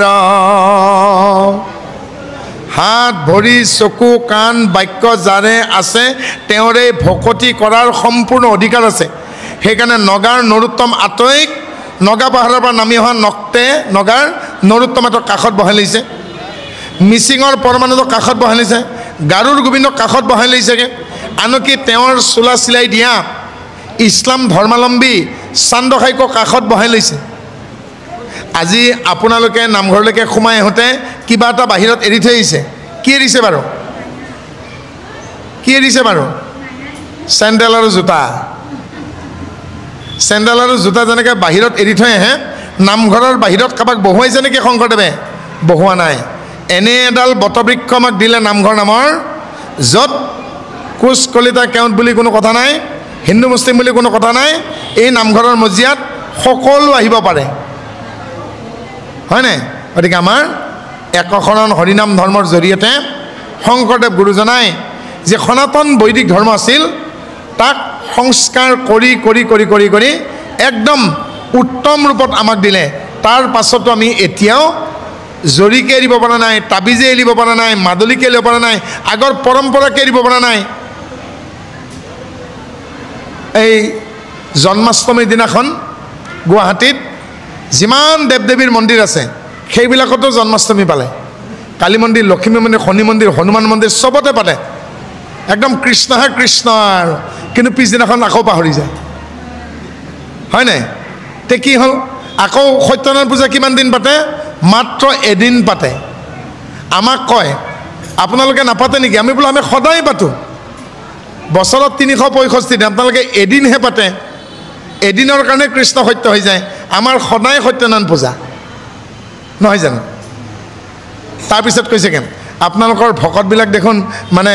শৰণ লোৱাৰ পিছতে বহুত সলনি হৈ যায় মানে দুখীয়া মানুহবিলাকৰ ধনী হৈ যায় বোলে কাণ্ডটো কি বুজিছে জিতেন বাপ মোক সুধিছে বোলে সাধাৰণ হাজিৰা কৰা মানুহজনো আপোনালোকৰ মানে এই শৰণ ভজন লোৱাৰ পিছত দেখোন মানে স্বাৱলম্বী হৈ যায় মানে হঠাৎ ঈশ্বৰে কিবা কৰে আমাৰবিলাক কিয় নহয়গৈ বোলে কিয় নহয় মানে আপোনালোকে শক্তি লাগিলে যায় দুৰ্গাৰ কাষত ধন টকা পইচা লাগিলে যায় লক্ষীৰ কাষত বিদ্যা শিক্ষা লাগিলে যাই পেলাই সৰস্বতীৰ কাষত আপোনালোকৰনো আছে কি নিজৰ লগত নহয় জানো কিন্তু আচলতে লক্ষী সৰস্বতীয়ে যিখিনি দিয়ে সকলোখিনি কৃষ্ণৰ ভঁৰালৰ পৰা দিয়ে নিদিয়ে জানো গতিকে এই বাকী দেৱ দেৱীসকলে যাৰ ভঁৰালৰ পৰা দিয়ে সেই ভঁৰালটো যাৰ লগত আছে তেওঁকে নভজে কিয় সেইকাৰণে কি বুলি ক'লে শংকৰদেৱে কৃষ্ণক পুজিলে পূজা সকলোৰে হয় পৃথকে পুজিলে পূজা কেহু নাপায় গতিকে হাত ভৰি চকু কাণ যাৰে আছে বাক্য আছে তেওঁৰেই অধিকাৰ তাৰ উপৰি কাৰোবাৰ যদি নাই তেওঁকো কৃপা কৰিব কেনেকৈ কৃপা কৰোঁ যাৰটো আছে আছেই মোৰ ভাই আৰু ভনী কেইজনমানেই আছে মোৰ দাদা এজন আছে লখিমপুৰত তেখেতৰ নাম কণ্ঠী শইকীয়া তেওঁ জন্মান্ধ দৃষ্টিহীন এটা ভাই আছে বাস্কাত বিজু দাস এজন ভাই আছে বিশ্বনাথ চাৰিআলিত বিনীত বৰা আহিয়ে থাকে আপোনালোকৰ ইয়াত এজনী ভনী আছে লখিমপুৰত প্ৰতিভা তাইও নেদেখে আৰু এনেকুৱা আমাৰ শত সহস্ৰ ভাই ভনী আছে তাৰ মাজত এওঁলোক জাকত জিলিকা চকুৰে দেখাহে নাপায় আজি জিতেন বাবে বা প্ৰসন্ন বাবে যদি এটা শব্দ এৰি থৈ যায় খাউতকৈ ধৰিব অ' বাপ এটা শাৰী এৰি থৈ গ'ল তে ভাবকচোন তাৰমানে তেওঁলোক কিমান সচেতন নহয় জানো গতিকে এইকাৰণেই কৈছোঁ আপোনালোক সচেতন হ'ব লাগিব মই গুৱাহাটীত য'ত থাকোঁ সেই ঠাইত ৰেল লাইন এটা আছে আৰু ৰেল লাইনত গেট এখন আছে সেই গেটখন পাৰ হৈ গ'লে অকণমান দূৰ গ'লে GMC মেডিকেল পায় গুৱাহাটী মেডিকেল কলেজ এই মেডিকেললৈকে যোৱা ৰাস্তাটোত যিটো ৰেল ক্ৰছিং আছে সেই ৰেল ক্ৰছিংটোত বেছি নহয় মাত্ৰ 30 জন ডেকা ল'ৰা আৰু 8 জনী ছোৱালী মৃত্যুবৰণ কৰিছে ৰেলে কাটিছে কিন্তু ভাল কথা এইটোৱেই সেই 38 জন ডেকা ল'ৰা ছোৱালীৰ ভিতৰত এজনো কিন্তু দৃষ্টিহীন নাই গোটেইকেইটাই চকুৰে দেখে আৰু গুৱাহাটীত প্ৰায় 200 আমাৰ অৰ্থনৈতিকভাৱে দুৰ্বল মানুহে খুজি মাগি খায় দৃষ্টিহীন কিন্তু এজনৰো কিন্তু এক্সিডেণ্ট হোৱা নাই যোৱা 10 বছৰে ভাবক গতিকে এই চকুৱে চকু নাই আৰু চকু আছে সেইকাৰণে কৈছেগৈ কৃষ্ণই কি বুলি ক'লে তাকে ব্যাসে লিখিছে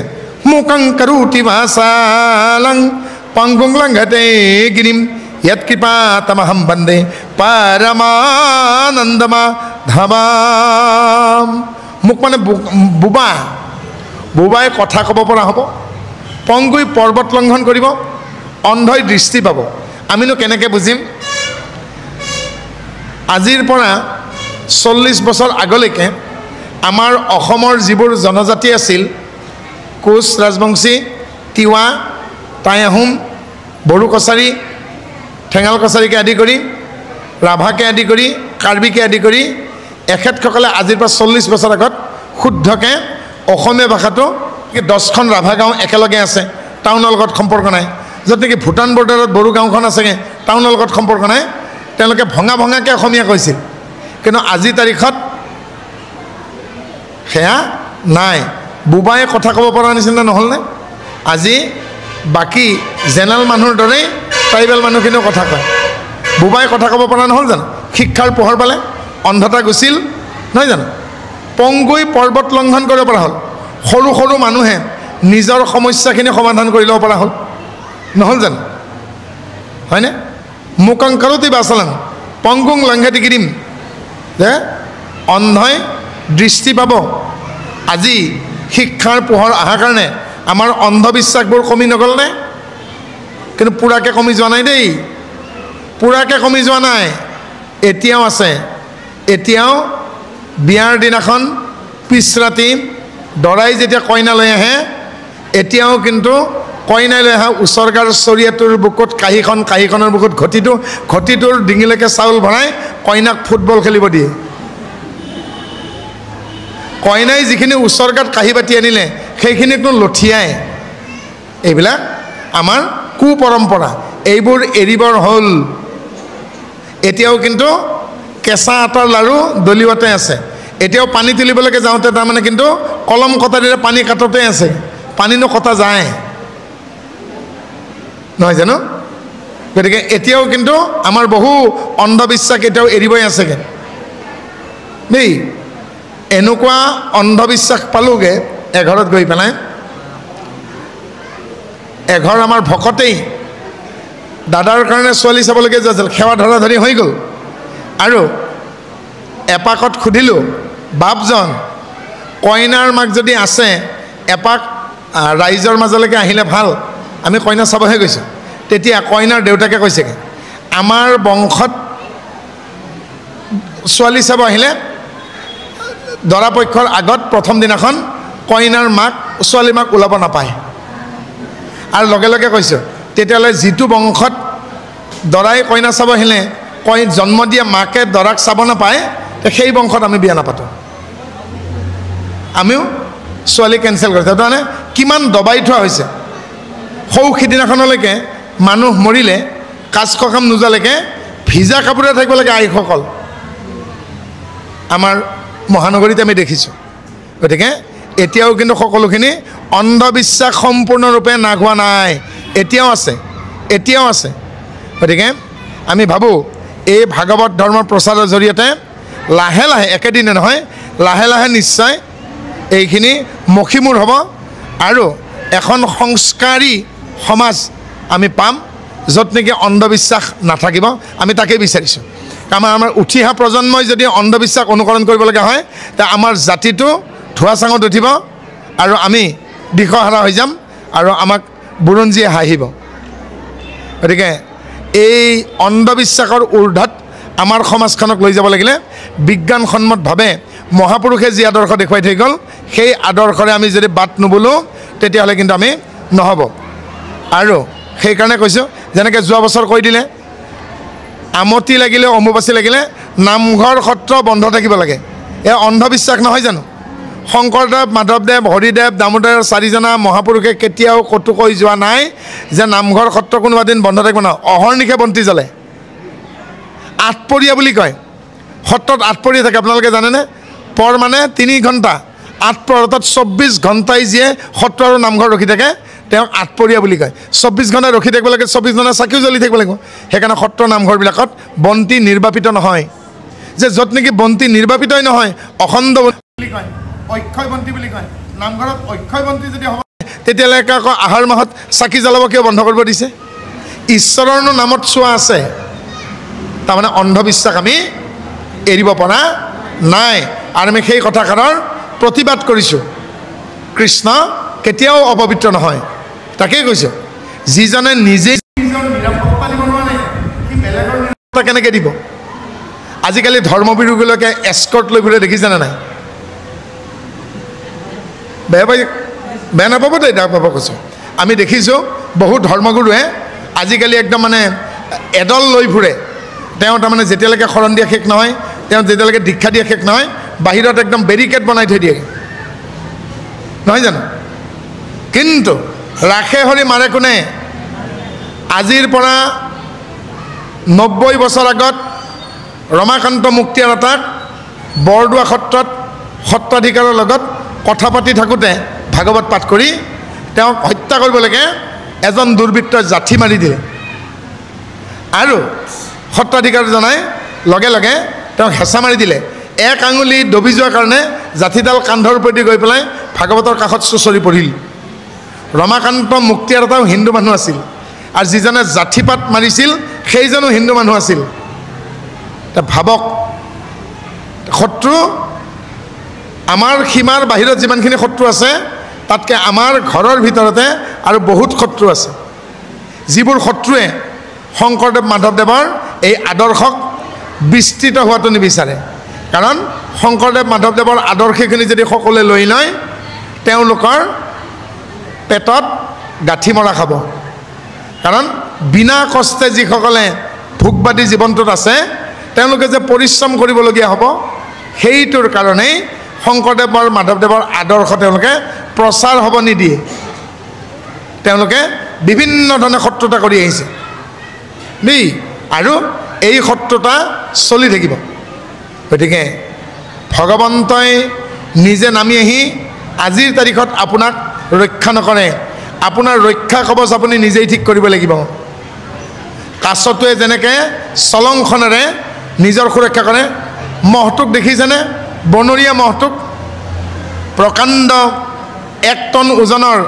1000 কেজি ওজনৰ, 1000 কিলোগ্ৰাম ওজনৰ এটা বনৰীয়া মহ, যাৰ প্ৰকাণ্ড দুডাল শিং, যি শিঙৰ এটা খুন্দাত এটা বাঘ মৰি যায়। কিন্তু সাধাৰণ এটি বাঘেই এটা মহক মাৰি পেলায়। কিহৰ কাৰণে? যেতিয়া এটি মহক আক্ৰমণ কৰে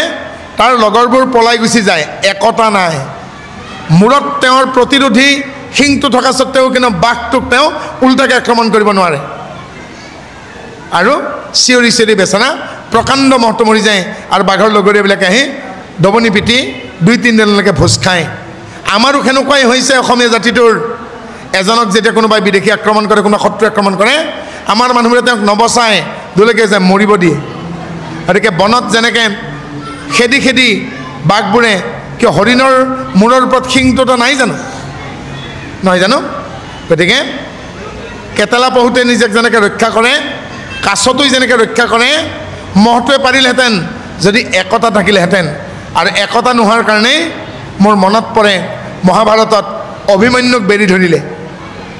অভিমন্যুক যেতিয়া বেৰি ধৰিছিল, বাকী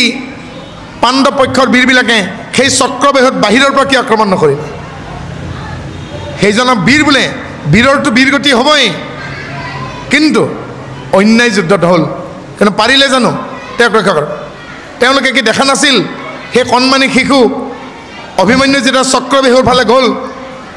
এওঁলোকে কিয় সুৰক্ষাৰ কাৰণে ব্যৱস্থা নকৰিলে? গতিকে যেতিয়া সুৰক্ষাত খুঁত থাকি যাব তেতিয়া আমাৰ কি হ'বগৈ গমে পাইছে। গতিকে ৰজাৰ ডিউটি, ৰজাৰ কৰ্তব্য সীমাৰ সুৰক্ষা। ৰজাৰ দ্বিতীয় কৰ্তব্য প্ৰজাৰ অৰ্থনৈতিক অৱস্থা তদাৰক কৰা। ৰজাৰ তৃতীয় কৰ্তব্য মাজে মাজে আকস্মিকভাৱে পৰিদৰ্শন কৰা, ছাডেন ভিজিট বুলি যাক বুলি কওঁ। ৰজাৰ আটাইতকৈ ডাঙৰ কৰ্তব্য যিকোনো মুহূৰ্ততে যাতে দেশত আকাল নহয়। ৰজাৰ কৰ্তব্য প্ৰজাৰ অৰ্থনৈতিক অৱস্থাৰ মানদণ্ড উন্নত কৰা। কিন্তু আজিৰ তাৰিখত ৰজাসকল নিজে ৰজা হৈ থাকে, দুখীয়াবিলাক দুখীয়া হৈ যায়, স্বজন তোষণ হয়, যাৰ পৰিপ্ৰেক্ষিতত আজি আমাৰ সামগ্ৰিক বিকাশ নোহোৱা হৈছে। বৰ্তমান পৰিৱেশ আপোনালোকে মন কৰিব। গতিকে যিদিনাখন স্বদেশ স্বজাতিৰ কথা আগত, ব্যক্তিগত চিন্তা পিছত হ'ব,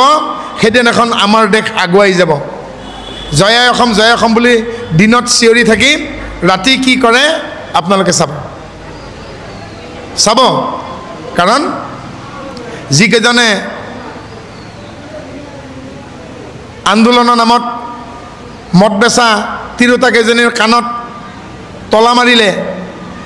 আত্মসমৰ্পণ কৰাৰ পিছত তাৰেই দোকান দিলে। গতিকে সেনেকুৱা আমাক নালাগে। গতিকে যি আদৰ্শত অটল হৈ থাকে তেনে ব্যক্তিকহে আমাক নেতা হিচাপে লাগে। গতিকে নহ'লে কিন্তু আমাৰ স্বদেশ স্বজাতিৰ বহুত পিছুৱাই যাব। আৰু সেই আদৰ্শত সঠিক আছিল উদ্ধৱ, আৰু সেই উদ্ধৱে আজি বুকু ডাঠ কৰি কৃষ্ণক সুধিব পাৰিছেগৈ, সম কি, দম কি, দান কি, মূৰ্খ কোন, পণ্ডিত কোন, লাভ কি, লোকচান কি, অমৃত কি, গৃহ, ঈশ্বৰ, অনিশ্বৰ, ধৰ্ম, কৰ্ম, যুগধৰ্ম। এই 26টা প্ৰশ্নৰ উত্তৰ এতিয়া কৃষ্ণই উদ্ধৱক দিব। আহকচোন আমি আমাৰ ভাতৃ জিতেন দাসৰ কণ্ঠৰে এই 26টা প্ৰশ্নৰ উত্তৰ কৃষ্ণই উদ্ধৱক কেনেকৈ দিয়ে আমি চাম।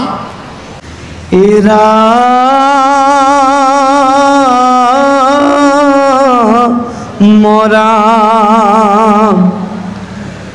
মহা মহা জনে যাক নজানে সাক্ষাৎ অকৰিব বেকত মূৰ সন্মত তোমাৰ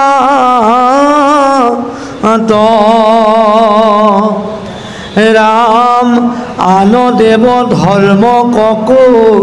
ৰিউ পৰিহাৰ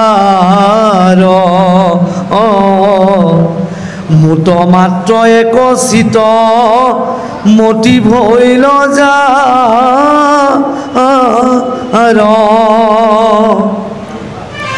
যিজনে জানিলে মই পৰম বান্ধৱ অতাৰ নাম সময়াবে জানিবায়ো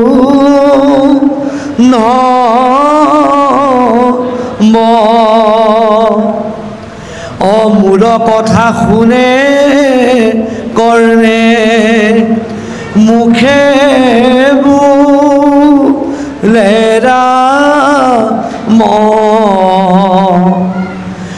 যিটো হস্ত দুই মাত্ৰ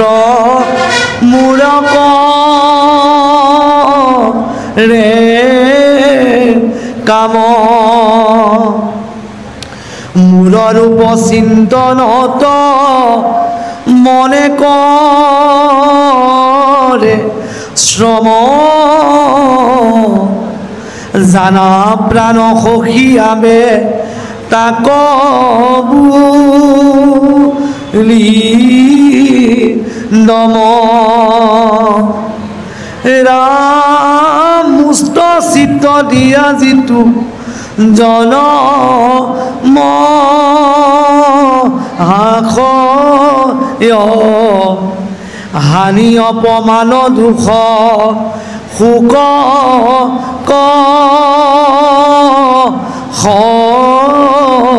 হয় তাৰ নামে ক্ষমায়াবে জানিবা উদ্ধৱ ক্ষমাৱন্ত পুৰুষৰ নাহি পৰা ভৱ। কৃষ্ণ সম দম ক্ষমা এইকেইটাকে আমি ধৰিছোঁ। সম কাক কৈছেগৈ? কৃষ্ণ উদ্ধৱক কৈছে যে আনদেৱ ধৰ্মক কৰি পৰিহাৰ মত মাত্ৰ একচিত্ত মতি ভৈল যাৰ। উদ্ধৱক সুন্দৰ কথা কৈছেগৈ, আন দেৱ ধৰ্মক কৰি পৰিহাৰ মাত্ৰ একচিত্ৰ মতি হৈ যাম কেতিয়া হ'ব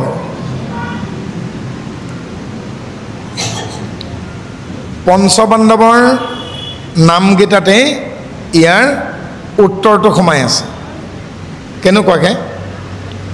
যুধিষ্ঠিৰ ভীম অৰ্জুন নকুল সহদেৱ আটাইতকৈ কনিষ্ঠ কোন দ্ৰৌপদী অৱস্থা পাৰ হ'লেহে ভকতে সহদেৱ অৱস্থা পাব দ্ৰৌপদী মানে দ্ৰৌ মানে দুই পদ মানে ভৰি দুই ভৰিত দুই নাও বাওঁ হাতেৰে খামুচ মাৰি আছে আৰু সোঁ হাতেৰে কৃষ্ণক কাপোৰ খুজি আছে দ্ৰৌপদী অৱস্থা নহয় জানো গতিকে যেতিয়ালৈকে আপোনালোকে শৰণ ভজনত অহা নাছিল কেনেকুৱা ভাবি আছিল মই অকলে শৰণ ল'মনে আৰু দুঘৰ হ'লে ভাল আছিল গাঁওখন হ'লে ভাল আছিল চুবুৰীটো হ'লে ভাল আছিল হয়নে গতিকে যেতিয়ালৈকে দ্ৰৌপদীয়ে দুইখন হাতেৰে নমস্কাৰ কৰি কৃষ্ণক প্ৰাৰ্থনা কৰা নাই তেতিয়ালৈকে কৃষ্ণই দিয়া নাই অৰ্থাৎ এখন হাতেৰে নমস্কাৰো নহয় চাপৰিও নহয় মহটো বাওঁ হাত বা সোঁ হাতেৰে মাৰিব পাৰিব কিন্তু চাপৰি বজাব লাগিলে দুইখন হাতেই লাগিব নমস্কাৰ কৰিব লাগিলে দুইখন হাতেই লাগিব নালাগিব জানো হয়নে এখন তালে বাজিব জানো দুইখন হাতে দুপাত তাল ল'ব লাগিব গতিকে এই দুইখন হাতক কোনে লগ লাগিব নিদিয়ে বাৰু এখন পোন হাত এখন অকৰা হাত ইয়াৰ পিছত আৰু এখন হাত আছে বকৰা হাতখন অকৰাৰ পিছত বকৰা সেইখনে হ'ল অজুহাত যেতিয়ালৈকে অজুহাতখন আপোনালোকৰ কান্ধত লাগি থাকিব নমস্কাৰো নহয় চাপৰিও নহ'ব আৰু সেই অজুহাতখন লাগি থকালৈকে দ্ৰৌপদীয়ে কাপোৰ নাপায় গতিকে যি মুহূৰ্তত দ্ৰৌপদীয়ে এই বুলি সিদ্ধান্ত ল'লে মই তোমাৰ বিচাৰ মানি ল'লোঁ যদি তোমাৰ ইচ্ছা আজি মোৰ নাঙঠ হ'বলগীয়া আছে মোৰ আপত্তি নাই যেতিয়া টোটেল চাৰেণ্ডাৰ বুলি কয় সম্পূৰ্ণ আত্মসমৰ্পণ তেতিয়া কৃষ্ণই তেওঁৰ মৰ্যাদা ৰক্ষা কৰিছে সেইকাৰণে তেওঁ মৰ্যাদা পুৰুষোত্তম বুলি কয় গতিকে দ্ৰৌপদী অৱস্থা পাৰ হোৱাৰ পাছত কি পাম আমি সহদেৱ অৱস্থা সহদেৱেইন পূজিতাহা 33 কোটি দেৱতাই যদি কৃষ্ণ পৰম দেৱতা বুলি মানি ল'ব পাৰে আমি মানি লোৱাত আপত্তি ক'ত গতিকে সেই অৱস্থাটো হ'ল একশৰণ তাকেই কৈছে আন দেৱ ধৰ্মক কৰি পৰিহাৰ মুক মাত্ৰ একচিত মতি ভৈল ভাল যেতিয়া এজন ব্যক্তিৰ চঞ্চল চিত্ত প্ৰশমিত হ'ব মন মানসিকতা শুদ্ধ হ'ব মনত হৃদয়ত ক্ষুদ্ৰ বিশ্বাস আহিব সেই ব্যক্তিগৰাকী পুৰুষেই হওক বা মহিলাই হওক লাগে তেওঁ কিন্নৰেই হওক তেতিয়া তেওঁ অপ্ৰয়োজনীয় নিৰৰ্থক অদৰকাৰী ক্ৰিয়া কাণ্ড পৰম্পৰা এৰিব পাৰিব আৰু জড় অৱস্থা এৰি চৈতন্য অৱস্থালৈ ধাবিত হ'ব জীৱনৰ যাত্ৰাপথত ভকতৰ সংগ পাব আৰু ভকতৰ সংগত জীৱনৰ দৰ্শন লাভ কৰিব সেয়ে ভাগৱত ভা মানে ভাৱনা চিন্তা গ মানে গতি লাভ ওব মানে ভকত বৈষ্ণৱৰ সংগ ত মানে তত্ত্বদৰ্শন জীৱনৰ দৰ্শন কেতিয়া হ'ব ভাগৱত ভাৱনা চিন্তা সত্য শুদ্ধ হ'লে যেতিয়া চিত্ত চঞ্চল চিত্ত শুদ্ধ হৈ মন মানসিকতা শুদ্ধ হোৱাৰ পাছত মনত হৃদয়ত এগৰাকী ব্যক্তিৰ যেতিয়া ক্ষুদ্ৰ বিশ্বাস আহিব তেতিয়া অনৰ্থক নিৰৰ্থক অদৰকাৰী পূৰ্বৰ বা প্ৰচলিত অন্ধবিশ্বাস পৰম্পৰা এৰিব পাৰিব আৰু তেওঁ তেতিয়া জড় চেতনাৰ ঊৰ্ধত চৈতন্য ভৱনাত আহিব চৈতন্য ভৱনাত আহিলে জীৱনৰ যাত্ৰাপথত তেওঁ ভকতৰ সংগ পাব ভকতৰ সংগত কি পাব তেওঁ বিচাৰ শক্তি পাব আৰু বিচাৰ বিবেচনা জীৱনত দৰ্শন লাভ কৰিব সেয়ে ভাগৱত উল্টাকৈ ক'লে কি হ'বগৈ উভতাকে তৱ গভা তেতিয়াহে এজন ব্যক্তিয়ে জীৱনৰ দৰ্শন বা তত্ত্বটো লাভ কৰিব পাৰিব যেতিয়া তেওঁ দণ্ডাতীত হ'ব দণ্ডৰ ঊৰ্ধত আহিব খাম নেখাম কৰিম নকৰিম যাম নেযাম নিন্দা স্তুতি লাভ লোকচান জয় পৰাজয় ঠাণ্ডা গৰম এইবোৰ দণ্ডাতীত দণ্ডৰ অতীত হ'ব লাগিব দণ্ডৰ অতীত হোৱাৰ ফলত কি হ'ব তেওঁ জীৱনৰ যাত্ৰাপথত তেওঁ সদায় সন্তৰ সংগ লাভ কৰিব কেতিয়া সন্তৰ সংগ লাভ কৰিব অদৰকাৰী নিৰৰ্থক অপ্ৰয়োজনীয় ক্ৰিয়া কাণ্ড কৰ্ম পৰম্পৰা এৰিব পাৰিলে কেতিয়া এৰিব পাৰিব যেতিয়া মনত তেওঁৰ ক্ষুদ্ৰ বিশ্বাস হ'ব ভাপদম ভাবুকং গপদম জ্ঞেয়ম উপদম বৈষ্ণৱম তপদম তত্ত্বদৰ্শন ভাৱনা চিন্তা গতিলাভ সৎসংগ জীৱন দৰ্শন এই ভাগৱত এই কৈছে আন দেৱ ধৰ্মক কৰি পৰিহাৰ মোটামাত্ৰ একচিত মতি ভৈলে যাৰ যিদিনাখন তেওঁ গম পাব যে কৃষ্ণক পুজিলে পূজা হয় সকলোৰে পৃথকে পুজিলে পূজা কেহু নাপায় গতিকে গছৰ গুৰিত পানী যেতিয়া বুজি পাব তেওঁ অৰ্জুনক কোৱা দি সৰ্ব ধৰ্মান পৰিত্যাজ্য মামেক শৰণম ভজঃ সেই ভাৱনালৈকে যেতিয়া আহিব পাৰিব তেওঁ তেতিয়া কি কৰিব যে যিজনে জানিলে মই পৰম বান্ধৱ তাৰে নাম সমভাৱে জানিম পৰম বান্ধৱ বুলি কেতিয়া জানিম যেতিয়া আমি যোগ চৰ্চালৈকে যাম যেতিয়া আপোনালোকে যোগাভ্যাস কৰিব প্ৰাণায়াম কৰিব প্ৰাণায়াম যেতিয়া আপোনালোকে শিকিব গুৰুভোজী শিকিলে আপোনালোকক কি ক'ব আমাৰ চেতনাৰ 8টা অৱস্থা আছে জাগন স্বপ্ন সুষুপ্তি তুৰীয় তুৰীয়াতীত ব্ৰাহ্মী চেতনা ভগৱত চেতনা সমাধি এই 8টা অৱস্থাতেই সাৰ পায়ে থাকোঁ বা শুয়েই থাকোঁ ব্ৰাহ্মী চেতনাতে থাকোঁ বা সমাধিতে থাকোঁ বা নিৰ্ভৰ নিদ্ৰাত থাকোঁ 8টা অৱস্থাতে যিজনে ৰখি থাকে আমাক সেইজনেই পৰমাত্মা যেতিয়ালৈকে আমাৰ প্ৰাণবায়ু ওলাই নাযায় আমাক 8টা অৱস্থাতেই যিজনে ৰখি থাকে সেইজনে পৰমাত্মা পৰমাত্মাই হ'ল আত্মাৰ বন্ধু এই বুলি ঈশ্বৰক পৰমাত্মা পৰমেশ্বৰ বুলি স্বীকাৰ কৰি আত্মাৰ বন্ধু বুলি পৰমাত্মাক ভাবা কথাটো হ'ল সম তালব্য কৰ্ম যিজনে জানিলে মই পৰম বান্ধৱ তাৰে নাম সমাবে জানিবা বান্ধৱ যেতিয়া আপোনালোকে প্ৰাণায়াম কৰিবলৈকে সক্ষম হ'ব তেতিয়ালৈকে আত্মাটোৱে পৰমাত্মাৰ লগত কথোপকথন কৰিব ইণ্টাৰেকশ্যন ইন দ্য সুপ্ৰিম চৌল যেতিয়ালৈকে প্ৰাৰ্থনা কৰিব তেতিয়া ভগৱন্তই শুনে প্ৰাৰ্থনা কৰিলে ভগৱন্তই শুনে কিন্তু এজন নিবুকা মানুহে এজন মুকবধিৰ মানুহে প্ৰাৰ্থনা কৰিব নোৱাৰিবও পাৰে তেওঁৰ ভাষা নাই কিন্তু তেওঁ প্ৰাণায়াম কৰিব পাৰিব প্ৰাণায়ামৰ জৰিয়তে তেওঁ আত্মাৰ সৈতে পৰমাত্মাৰ বন্ধুত্ব হ'ব through the meditation and a deep and dumb person can only interact with the supreme soul আৰু তাকে গলেকে হম এবাৰ দম কাক কৈছে মোৰ কথা শুনই কৰণে মুখে বোলে ৰাম যিটো হস্ত দুই মাত্ৰ কৰে মোৰ কাম বি প্ৰেক্টিকেল একদম সম্পূৰ্ণ বাস্তৱ যিজনে দুই হাতেৰে সেৱাৰ কৰ্ম কৰে মুখেৰে মোৰ নাম লয় আৰু মানসিকভাৱে এটা খুব ডাঙৰ পৰিশ্ৰম কৰে মূৰ ৰূপ চিন্তনত মনে কৰে শ্ৰম জানিবা উদ্ধৱ সখী তাকে বুলি দম ঈশ্বৰৰ যিটো নিৰ্গুণ ৰূপ আপোনালোকে যদি পাহৰিছে ভজন লোৱাখিনিয়ে মই সহায় কৰি দিছোঁ শ্বৰ্টকাট এটা আপোনালোকে কীৰ্তনৰ ধ্যান বৰ্ণন মেলি ল'ব ধ্যান বৰ্ণনৰ দ্বিতীয় অধ্যায় মেলি ল'ব দ্বিতীয় অধ্যায় 11 নম্বৰ পদৰ পৰা 26 নম্বৰ পদলৈকে চাব ভজনত যিখিনি দিছিল তাকে বিচাৰি পাব ক'তো বেলেগ গ্ৰহৰ পৰা আনি দিয়া নাই কীৰ্তন পুথিতে আছে দেই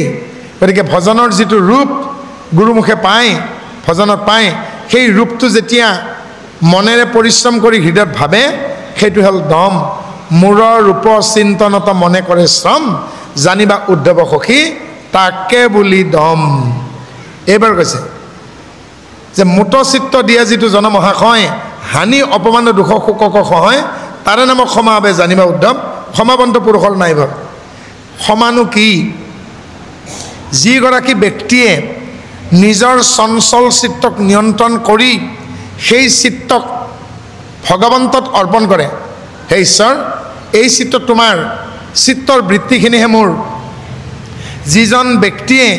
তেওঁ পুৰুষে হওক বা মহিলাই হওক বা কিন্নৰে হওক নিজৰ চঞ্চল চিত্তক নিয়ন্ত্ৰণ কৰিছে বা তেওঁৰ চিত্তৰ বৃত্তিক নিয়ন্ত্ৰণ কৰিছে প্ৰমাণ বিকল্প বিপৰ্যয় নিদ্ৰা স্মৃতি চিত্তৰ 5টা বৃত্তিক যে নিয়ন্ত্ৰণ কৰিবলৈকে সক্ষম হৈছেগৈ তেওঁ হানি অপমান দুখ তেওঁক যদি কোনোবাই ঠাট্টাও কৰিছে কোনোবাই কষ্ট দিছে সেই সকলোবোৰ তেওঁ অপেক্ষা কৰে কিয় তেওঁ কৰে তেওঁ জানে তেওঁ চতুৰ মানুহ জ্যেষ্ঠক শ্ৰদ্ধা সমানত মিত্ৰতা কনিষ্ঠক মৰম আদৰ চেনেহ অজ্ঞক কৰোণা বিপক্ষক ক্ষমা কৰে আৰু ক্ষমাবন্ত পুৰুষৰ নাই পৰাব যিজনে ক্ষমা কৰিব পাৰে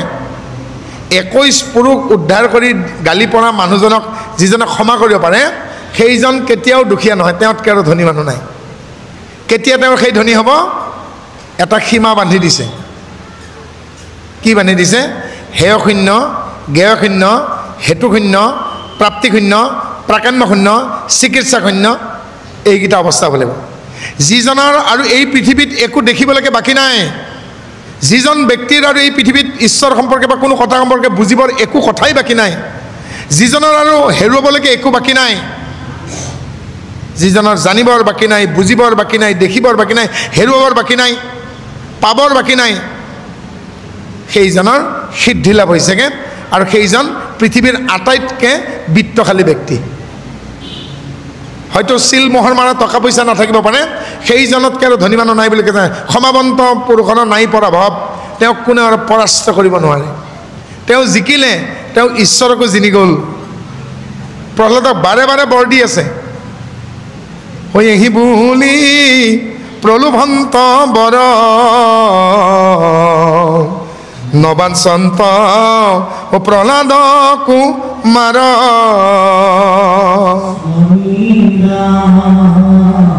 নিৰুৱাৰ